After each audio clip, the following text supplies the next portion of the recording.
All right, right now we're going to look at how to do some 3D modeling in AutoCAD.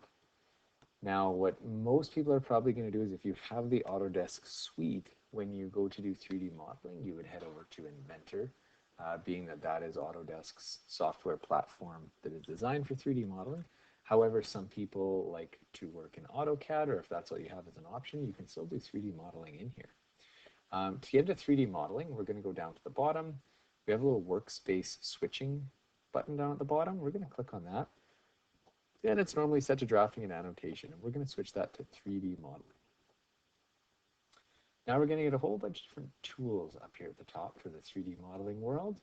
And we're also going to look at our view cube up here. Normally we're drawing in 2D in AutoCAD, so we just look at top view. We're now going to be looking in 3 dimensions, so we're going to want to try and tilt this on a bit of an angle so we can see our 3rd dimension. Now we turn it so we can see top, front, and right on our view cube, just the same as we would when we were learning about isometrics. Okay, we're going to draw this item here on the right-hand side. And just as we're drawing here, I just want to let you guys know that I don't normally draw 3D in AutoCAD. I'm used to doing it in Inventor, so I'm kind of learning this too with you guys. So let's start by selecting draw. And here we have our draw tools similar to AutoCAD, and our line is in the center. We're going to click line.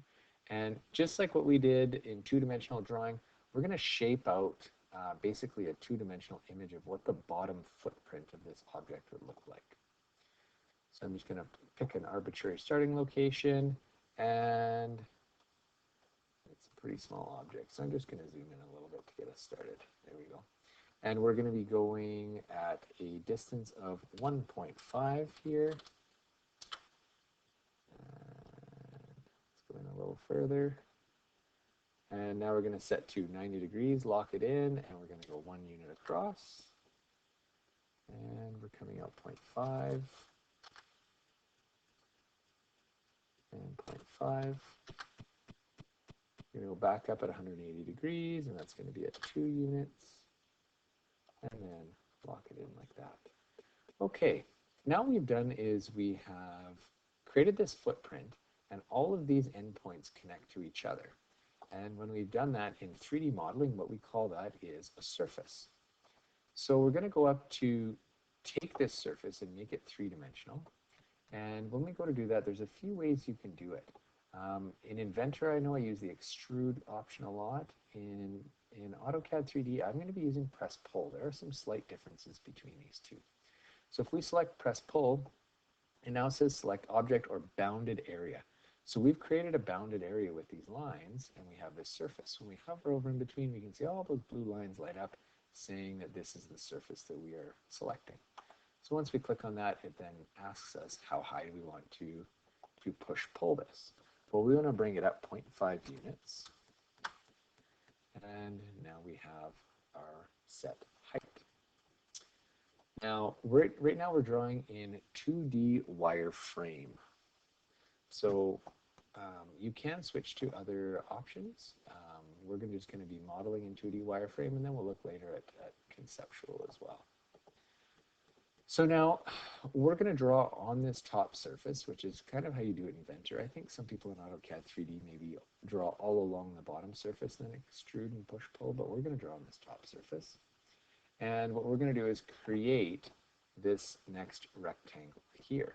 So we can see it's 0.5 units out, and then it's the total distance 1.5 across. So let's select a line. We're going to go 0.5 units. And now we're going to come across at 90 degrees. And we're going to set our distance there at 1.5. And now we should have created a surface here. Let's try push-pulling that surface. So as we hover inside it, we can see those blue lines light up, selecting the surface. And we're going to pull that up another 0.5 units to get up to 1. And now we are ready to create our next surface, which is going to be this one right here. So we're going to select line again, and we're going to come down 1 unit on the side, and then at 90 or 180 degrees, we're going to come across at 0.5 to create our next surface. Let's grab our push-pull again, hover over top of that surface. And it's having trouble selecting that. I'm just going to draw over top of that just so it identifies it. And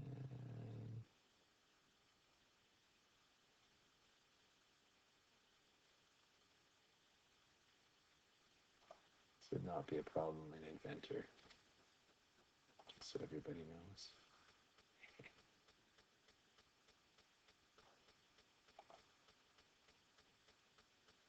Okay, you know what? We're going to do this a little bit different way. We're going to bring this up our 0.2 units, just like that. We're going to get rid of these lines that we drew inside here. Then what we're going to do is we're going to cut a piece off of this corner. So to do that, we're going to draw a rectangle here. We're going to draw a rectangle on this corner. And we're going to go down to dimension. So I click dimension down on the bar there.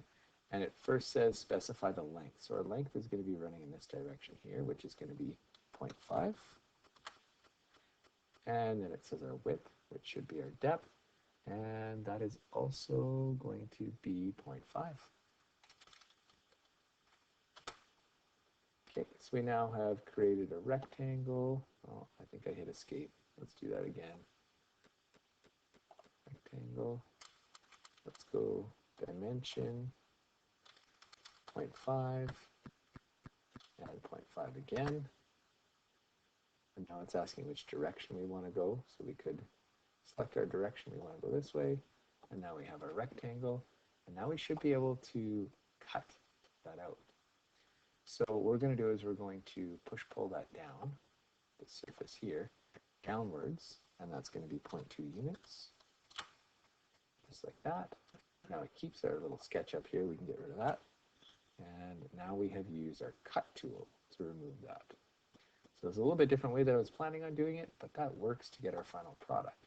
Now what we can do is change the view on this, and rather than looking at 2D wireframe, we can flip this over into conceptual, and now we can see all of our surfaces, and it isn't just a wireframe. All right, I hope you guys enjoyed this. Have a great rest of your day.